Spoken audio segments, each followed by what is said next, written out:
Kung bago ka lang sa channel na to at isa kang true-blooded Aldab Nation na nagmamahal po kila Maine Mendoza at Alden Richards, tama po ang channel na pinuntahan mo, kaya consider na kitang bagong subscriber.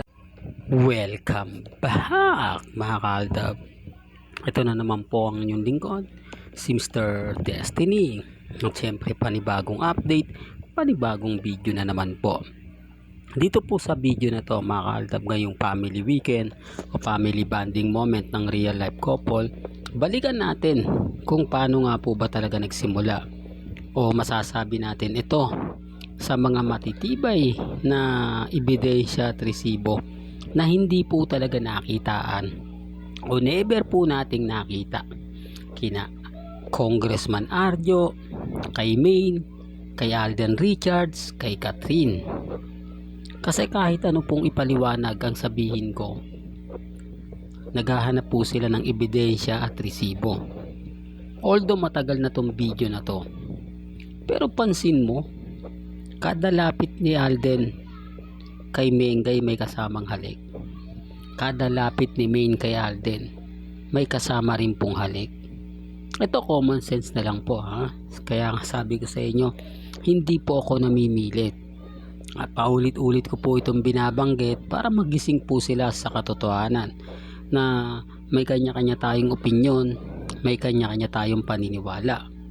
Na hindi ko po bini-brainwash yung mga taong nagmamahal at sumusuporta po kina Mengay at kay Alden. Sila na nga po minsan na nagsasabi po sa akin. Sila po mismo ang nagpapahayag. Kasi kung pagbabasihan lang naman po natin yung mga sinasabi, gusto nila may pruweba. Ngayon, napakalinaw po siguro sa video. Dito sila na po magpapatunay. Dito sila na po makapagsasabi. Pero hindi po ko yung tipo na kapag may narinig na ganito ganyan, agad-agad ina-update natin. Syempre nag-iimbestiga rin po tayo. Kaya nga sabi ng mga mamis, mga titas, mga senyor, bago natin to ituloy mga ka-Aldab, pasadahan natin yung cut din. Sinasabi nilang kasalanan daw po kasi ito ng Aldab Nation, kaya wala daw pong kumbaga naglakas loob na alam nyo na nagsabi o nagkwento patungkol kina Alden at kay Maine. Ito hindi ko nga po alam mga ka-Aldab kung bakit ito pumuputok, kung bakit may mga ganitong naglalabasan.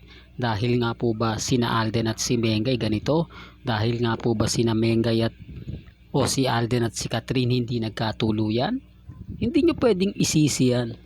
Sina Alden at si Catherine po may karapatan kung kanino nga po talaga sila totally liligaya.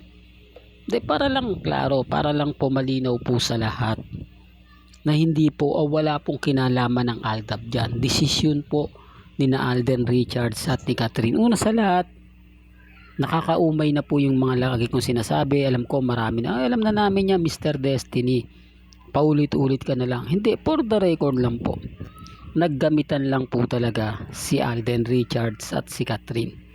Si Catherine ginamit po ng ABS-CBN.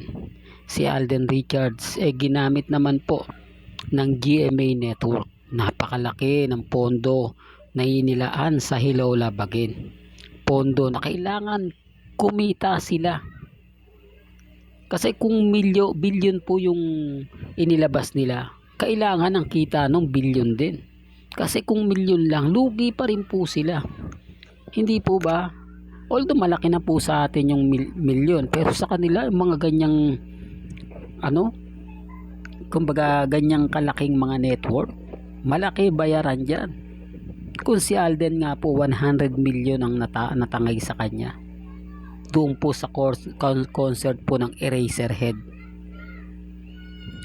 na hindi, sabi nga po nila masusundan, hindi na po masusundan yon, para lang po malinaw.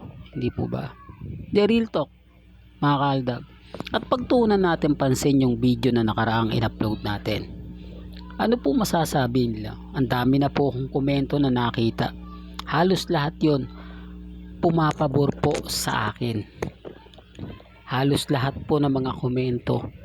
O tapos sasabihin naman nila, hindi, ano yan, mga dami account po yan ni Mr. Destiny, mga kamag-anak niya, kaibigan niya, siya rin yan, pinapahype lang. Remind ko lang po, hindi ko po gawain yan, never po tayong gumagawa niya. Baka sila, kasi alam po nila sabi nga ng kasabihan sa mga matatanda, kung ano yung ginagawa, hindi po ba, binabalik lang. Pero sabi ko nga po, hindi ako namimilit. Ako yung tipo na okay lang. Hanggat na andyan po, patuloy naman po tayong magbibigay ng mga kaganapan. Patuloy po tayong mag-a-update, lalong-lalo na nga po kina Mr. and Mrs. Paul Carson. Kaya relax lang po kayo, maging matatag at syempre maging kampante. Balikan natin tong video na to. Ito na po yung masasabi nating pinakamagandang video, di po ba, na kung saan ginagawa lang ito ng real life couple, ginagawa lang ito ng totoong mag-asawa na issue na naman niya, Mr. Destiny. Alam mo, kaya ka nababash kaya ka lagi na pag-iinitan kasi yung mga kwento mo wala namang katotohanan, yung mga sinasabi mo wala namang kasiguraduhan, puro ka lang haka-haka, puro ka lang invento. Sasabihin mong real life couple, kinasal na si Mengay kay Arjo, hindi po ba? Yan naman po yung lagi nilang pandiin sa akin. Yan naman po yung lagi nilang pambasag sa akin.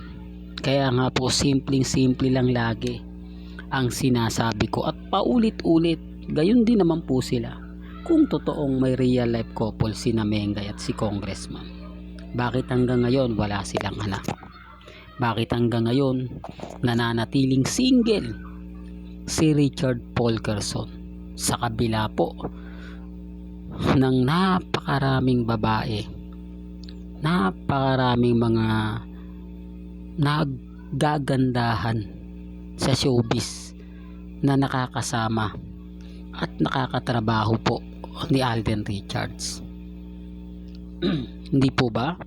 Imposible naman po na isa dyan hindi matukso si Alden Richards o magkagusto si Alden Richards. Paano? Dahil nga po may asawa na, dahil si Alden taken na, hindi po ba? The real talk. Sa mga ayaw pong maniwala, okay lang po. Sa mga taong hanggang ngayon galit na galit sa mga ina-update ko, wala naman pong problema. Sinasabi ko lang po ito para lang klaro. Matanda na po si Alden Richards. Hindi po siya yung tipo na bata pa, nasa kalendaryo, lagpas na po at wala na po sa kalendaryo si Alden Richards. At si Mengay naman po, hanggang ngayon wala pa raw anak.